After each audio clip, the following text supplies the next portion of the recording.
Guys, আজকে আমি গিয়েছিলাম একটা ফুটবল ম্যাচ দেখতে, আর তাই চাচ্চু সোহানকে নিয়ে বেরিয়ে পড়েছে আমরা তিনজন, সোহান, সুলাইমান এবং আমি।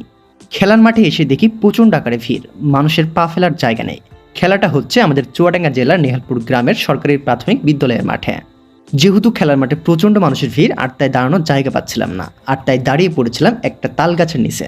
তাল গাছটা তো হিয়া বড়, ভাবছিলাম যদি একটা তাল আমার মাথায় পড়ে তাহলে তো আমি পটাশ। তো এর কিছুক্ষণ পরেই শুরু হয়ে যায় ফুটবল ম্যাচ। ইতিমধ্যেই কানায় কানায় ভরে উঠেছে দর্শক, আপনারা সকলেই দেখতে পাচ্ছেন প্রচুর দর্শক।